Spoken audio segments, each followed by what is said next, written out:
So this video is going to have a look at 5 massive CSGO content creators who just kind of disappeared. And when I say disappeared, I don't mean they were literally abducted by a UFO or declared missing by the state or something like that, but they've stopped making CSGO content and are generally living out a much more quiet existence with whatever they're doing now.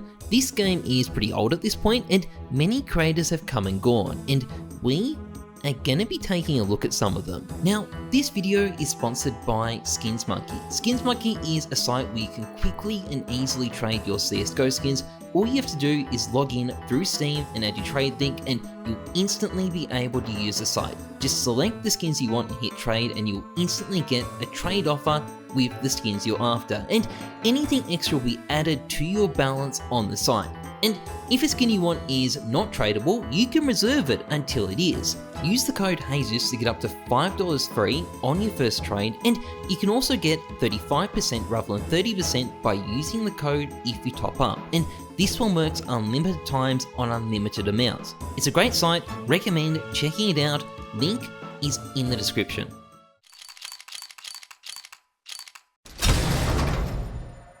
GoldGloveTV is a YouTuber whose name you'll probably remember if you watched CSGO content back in 2015, but his story begins well before CSGO. His first uploads are from all the way back in 2010, and like all YouTubers at the time, these uploads were literally just random fucking footage of him playing video games. Now, this may look like dog shit these days, but at the time it was the meta, and GoldGloveTV seems to have been a pretty dedicated and hardworking guy. By 2012, he was already getting up to 1 million views per month, which were excellent numbers for the time, and by 2013, that figure had reached 4 million. And this wasn't due to any particular game, it was just a matter of having a consistent upload schedule and a strong work ethic. Years of dedication were paying off, and by 2014, those numbers had doubled again to over 8 million views per month. Now, while all this was happening, GoldGlove had started playing a game called CSGO. It was not his strong suit, apparently. That may be sarcasm, I don't know. But what it definitely wasn't was his main game. During 2013 and 2014, he only made 4 uploads for it, and while some of them did well, it was clearly not his main focus. But in January 2015, GoldGlove would discover that CSGO wasn't just a game with 5v5 matchmaking and shitty anti-cheat, it was also a slot machine. The resulting video got 2 million views. At the time, it was the most successful thing he'd ever uploaded, and GoldGlove was kind of like, hey, I just got 1 million views from $200 a cases. That seems like a pretty good return on investment. Maybe I should make some more of these things. And he did. And the views were mental. His case unboxing started racking up millions upon millions upon millions of views. By the middle of 2015, GoldGloveTV was getting 13 million views per month, and then it completely started falling apart. Within a year, his views had more than halved, and by the end of 2016, his views had more than halved again, and the unboxing videos he was uploading were getting a fraction of their former views. Now, the problem here wasn't something that GoldGloveTV was doing, it was something that he wasn't doing. His business model had always been a pretty simple one. He'd stream on Twitch, then his editor would upload some clips from his stream. But the problem was that by 2016, people weren't watching this kind of stuff on YouTube anymore. The meta had shifted to much more highly edited content, and on top of that, his most popular genre, case unboxing videos, was rapidly going out of fashion as well. Now, GoldGlove was not blind to this problem. He knew what was happening. Changes are going to be made starting now. I want to really focus on YouTube again. I really want to make content for you guys. Whatever he did though, it clearly did not work. His channel has been pretty much in a death spiral ever since, and his CSGO content seems to have died with it too. Obviously, case unboxing videos aren't viable unless you're getting solid views, and since he's not getting those, it makes sense he stopped, and he never seems to have really been hardcore into CSGO's gameplay either, so it doesn't surprise me that much he ultimately moved on. But despite all this, to me, this is still a story with a happy ending. GoldGloveTV's YouTube channel might be dead, but his Twitch is alive and well to this very day. And on top of that, GoldGlove is a married man and a proud dad. Things that bring you way more happiness and satisfaction in life than a YouTube channel ever will. And not only that, he never appears to have scammed his fans in the gambling era, despite what some of his associates got up to, and that is something I respect. And at the end of the day, even if his channel is kinda dead, its years and years of success are something to be proud of. Sometimes things have to end in life, and you know what? It's actually okay.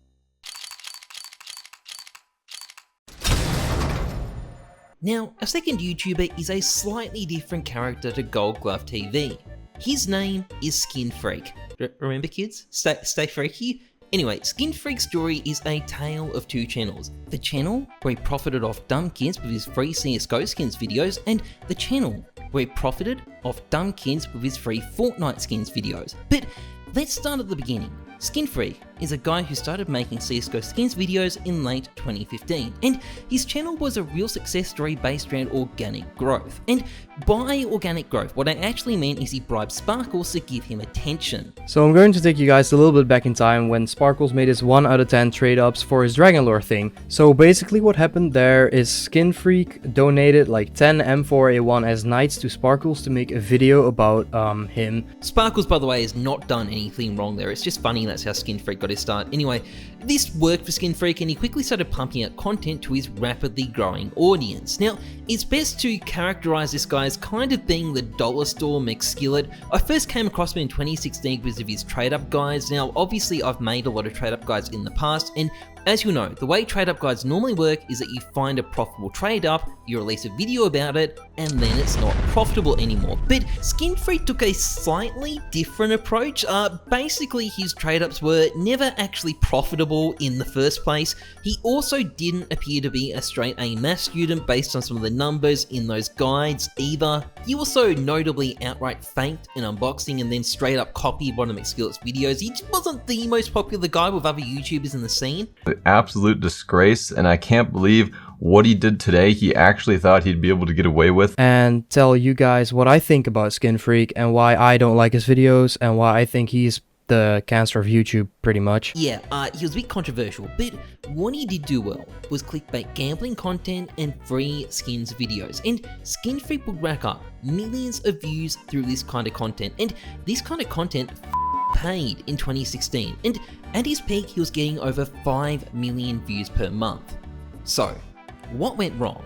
Well, the problem with get free skins videos is that they aren't really the sort of thing that builds a dedicated, loyal, sustainable audience. In fact, it kind of guarantees your channel will start to die as soon as skins stop being the hot thing on YouTube. And by the end of 2016, skins were no longer the hot thing on YouTube anymore. And Skinfreak knew this. He wasn't going to watch his channel die, and his solution was to latch on like a blood-sucking parasite to the latest hot new thing. And the latest hot new thing were these DoucheTube Fortnite videos. Now, comments are disabled on this video for a reason. The audience was not stoked with him deleting all his CSGO content and going in this new direction, but ultimately, he found his niche again, and his niche was free V-Bucks, and this would see him reach cancerous new heights that he'd never seen before until about 2 years ago when it looks like he decided he'd made enough money and stopped uploading.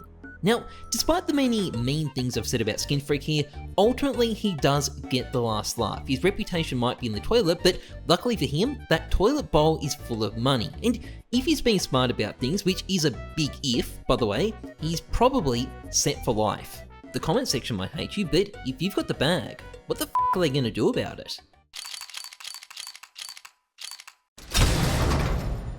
So our third YouTuber is Chabboy, aka shouty Scottish man who really likes opening cases. Oh, a knife, Candace! Another knife! Wow! But Chabboy's story is actually a lot more complicated than just shouting a lot while he opened CSGO cases. In fact, for most of his career, his specialty was actually being a Scottish guy who shouted as he played video games instead. I'm the chicken murderer! Now, Chabboy started on YouTube in early 2012, not as a CSGO YouTuber, but as a Battlefield YouTuber, and his specialty appears to be making short, edited gameplay clips, and initially at least he doesn't even talk that much in them. But Battlefield was a popular game at the time, and he was quickly able to find an audience. His social base shows slow but steady growth pretty much from day one, and while I never touched Battlefield and can't really judge the quality, he must have been doing something right. In 2013 though, Chabboy would have a crucial insight, and this was that he got more views when he screamed more in his videos, and with that, he began weaponizing his Scottish accent to his own advantage. And this highly expressive gameplay footage combined with solid editing and a regular upload schedule saw Chabboy skyrocket in popularity during 2013 and 2014. But Chabboy would prove unfaithful to his beloved Battlefield, and by the end of 2014, he was already dabbling with GTA 5, and these videos would be immediately successful, suggesting a lot of his audience was there for the personality rather than Battlefield itself. And in 2015, he'd also begin a relationship with another rising star on YouTube, and that game was CSGO. Now, the actual switch would happen pretty dramatically in July 2015. One day he was a Battlefield YouTuber, and the next one he was apparently a CSGO one. He would only make a handful of Battlefield videos after this point. It's not entirely clear why he switched. Battlefield content wasn't dying by any means, but clearly he either felt he had better prospects in Counter-Strike or maybe even outright just enjoyed the game more. And although some of his audience clearly missed the old content, his social blade makes it clear just how much of a success it was. And in the process, Chabboy would also discover two things. Firstly, there was bonkers views in opening CSGO cases, and secondly, there was bonkers money in doing gambling videos, and Chabboy would enthusiastically do both. So, getting amazing views, making lots of money, even if it was from Drake Moon. People are watching for your personality, not the game. How did it all go wrong for Chabboy?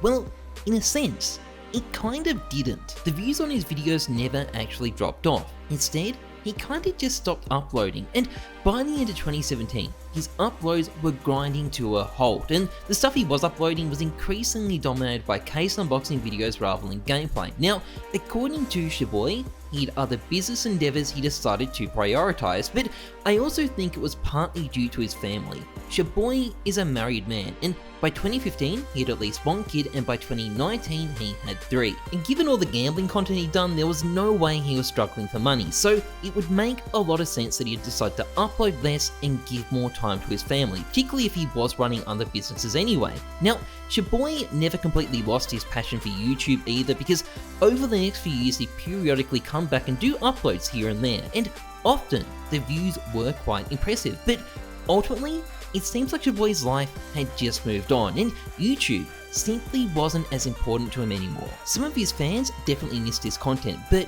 if you're gonna end your YouTube career, this is the way you want to do it, and Chabboy, the one-time juvenile criminal, played the game to perfection.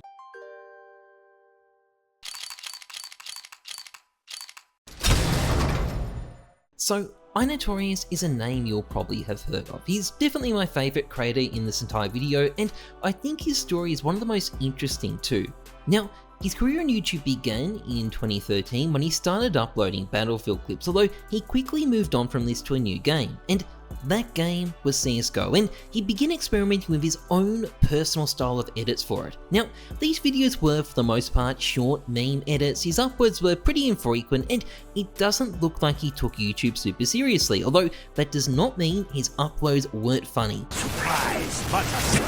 And as CSGO grew through 2014 to 2015, iNoToRiOuS' combination of parodies, meme videos, and other general irrelevant shit posting saw him start to build an audience. Oh, that's a little bit suspect. Absolute bullshit.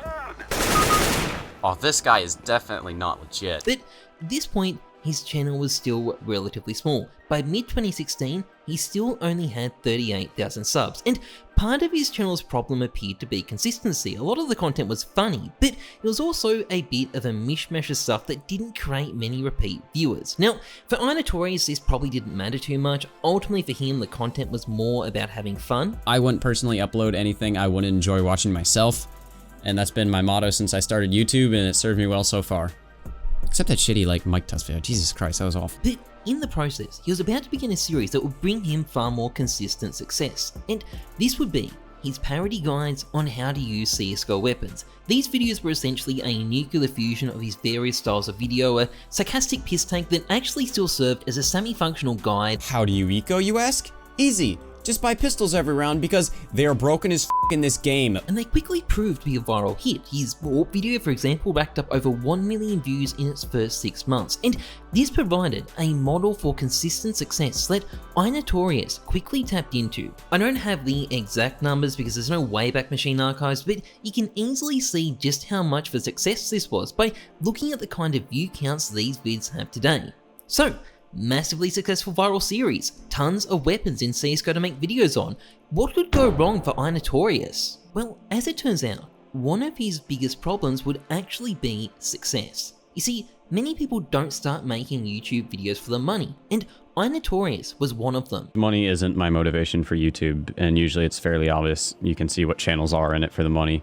But yeah, even if I was in it for the money, I'd be doing fucking 10-minute plus videos constantly. My parody videos right now, especially, I keep under 10 minutes because I'd rather just have them short and sweet, not drag it out to make it longer than it needs to be, only for something stupid like extra ad revenue. Like, I just don't give a shit. But the problem with doing YouTube full-time is that ultimately life doesn't work that way. If it's gonna be your full-time job, it needs to feed you and put a roof over your head and pay for whatever other expenses you have. And that's before you factor in the extra personal costs that being a YouTuber has. Although a lot of people view it as a dream job, it has huge downsides. For a lot of people, the work is isolating. It makes real-life relationships harder to have. And sure, you'll probably get online friends, but online friends generally don't have the same weight in your life as people in your real life will. And on top of that, being a YouTuber is often a dead-end career path. It doesn't go on forever, and it often doesn't help you build up skills that help you get jobs in the future. It doesn't add to your resume. It doesn't help you complete a degree. It's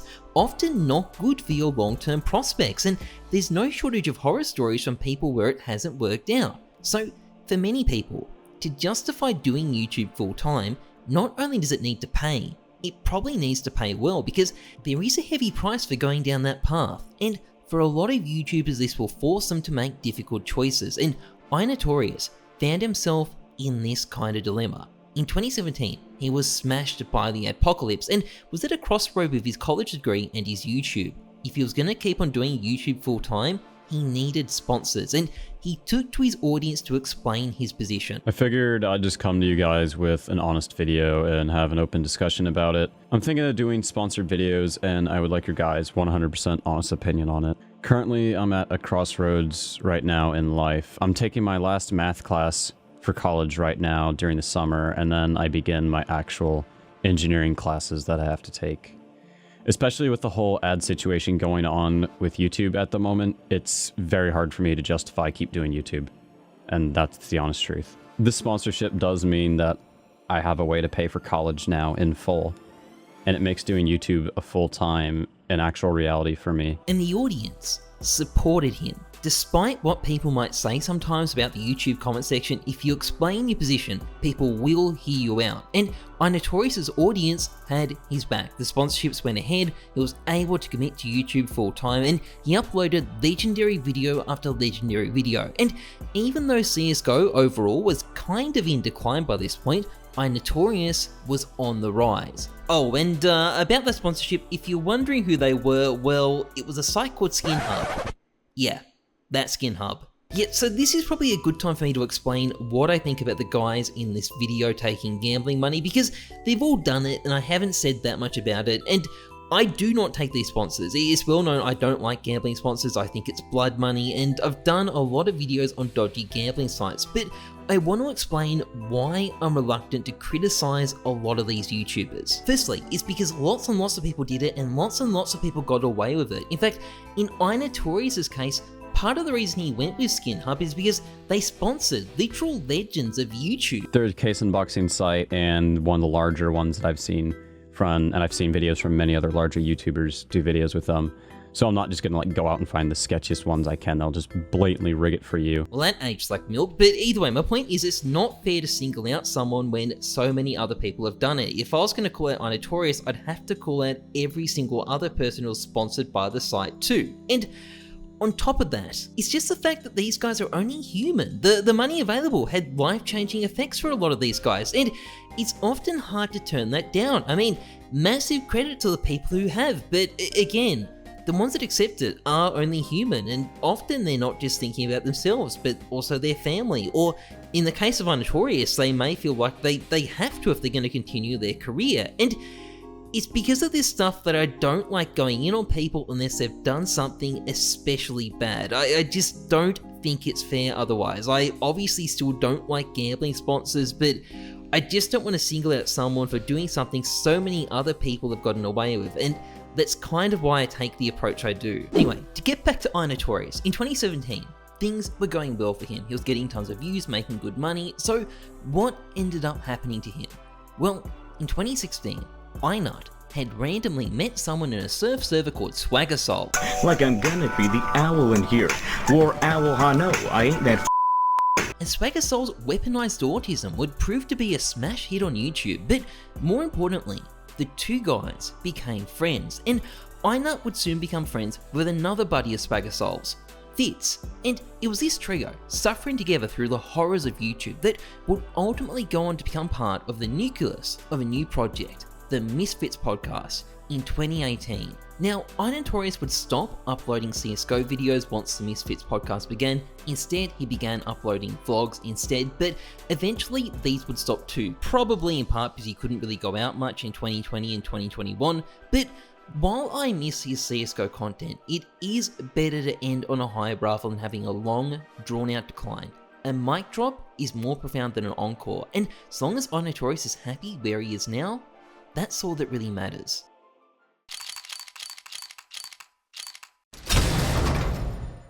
So our final YouTuber is Fitz, the guy we were actually just talking about, and his story is quite similar to iNot's in a lot of respects, but there's a reason I want to talk about this guy. You see, Fitz is the biggest CSGO YouTuber ever. In fact, he's so successful that he kind of stopped being a CSGO YouTuber, but let's back up and have a look at where it all began.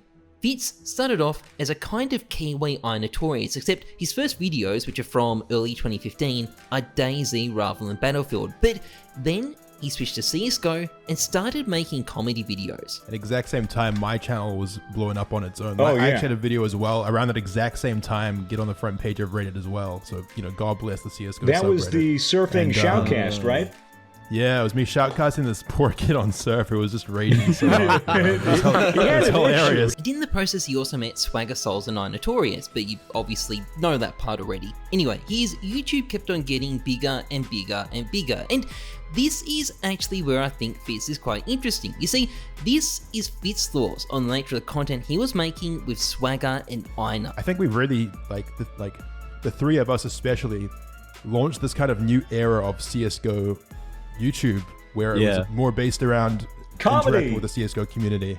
Well, yeah, for one thing, like the funny moments community for CSGO was definitely on the way out, you know. So you know, we kind of, I think, in a sense, just added something new to CSGO content on YouTube, and people were finding us, and people were really enjoying it. Now, I don't actually fully agree with Fitz here, and I'll explain what I mean. Look at this video he made in 2018, 14 million views. No other CSGO YouTuber came close to regularly getting these numbers in 2018, and the reason for that is pretty simple. CSGO didn't even have 14 million players at that point. It's obvious when you look at these numbers that the people watching Fitz videos weren't watching it because they liked CSGO. They were watching it because they liked Fitz and his friends that were in it. And in that respect, I don't think Fitz so much reinvented CSGO content as he outright transcended it. During his peak in 2018, it'd be no exaggeration to say that Fitz was bigger than every other CSGO YouTuber combined. It's an achievement that only a tiny number of YouTubers have ever matched. Now again, Fitz's story would closely follow iNoToRiOuS's. They made the Misfits podcast and then both of them slowly stopped uploading, although unlike iNot, Fitz would keep doing CSGO pretty much until the end, and his views never dropped off. Even at the very end, he was getting numbers that most YouTubers would commit genocide for. So the question is, why would he largely stop making his content? Who would voluntarily give up on such a huge audience? Well, Fitz has addressed this, and his answer is kind of that he just doesn't want to. But you know, I'm not really too worried, to be honest with you. Yeah, Fitz is very wealthy. He doesn't give a f***. I'm not too worried, and I also just don't think that I care enough about the attention to really care. You know, like I I don't really get off on it that much, you know. I'm just kind of chilling. Now, it may be that the lockdowns had also affected his output as well. Has anybody else been having issues with motivation as a result of having to be inside again? Nah, COVID's brutal. COVID is absolutely brutal. And I'm sure that, you know, most of the listeners can relate, if not everyone. It's kind of takes the wind out of your sails when you can't live normally, doesn't it? But it's not entirely clear whether he personally felt affected by it so much. Now, in the absence of any extra information, there has been a lot of speculation about personal problems that may have led to Fitz stopping his uploads, and I have no idea how accurate any of it is, and I would recommend quite a lot of skepticism. But in fairness, I'm also going to give my own 2 cents here on why someone in his position might stop uploading. So let's check out a clip from one of Fitz's videos. So no, Kirby, come on, we can sit here and talk. Wait, could you two lovebirds come out of spawn, please? No, Kirby. So you're 18 or 19? I'm about to be 19. Oh, that's good news. I mean, happy birthday. Now, you might think it'd be easy to get footage of a massively down bad Swagger Souls chatting up some random woman who stumbled into their matchmaking game, but the truth is, it's actually not. I've made the kind of content where you just go out there, get some reactions and edit it up, and it is a nightmare. You have to spend ages screwing around to try and get the right footage. You're constantly second guessing yourself about whether it's good enough. There's no clear end goal in sight, and if you really care about the quality of your content, and Fitz definitely cared a lot, there is a tremendous amount of effort. My trolling a CSGO scammer video only got made because my team at work let me take time off during the middle of the workday to get crucial footage. It was a lot of stress, and it's not a lie to say it wouldn't have happened if I didn't have supportive people around me. And Fitz definitely put more hours into his videos than I do. You can just look at the number of uploads he put out to see that he was an incredibly hardworking, dedicated person. And I mean, every YouTuber who has long-term success is. The ones that don't make it. But that drive to keep producing content, while it can make you, it can also turn into a set of golden shackles. Sometimes it can be the right thing for you to just put down the mic and say enough is enough. And while only Fitz can answer this question himself, if he's had enough, that's fair enough. It's much better to end on a high than go down making content you just don't want to make anymore. And on that note, this video is pretty much done. If you enjoyed it, please like, comment, and subscribe, massively appreciated. Otherwise, trust the numbers, not your gut. I'm Heyzeus. Thanks for watching. See ya.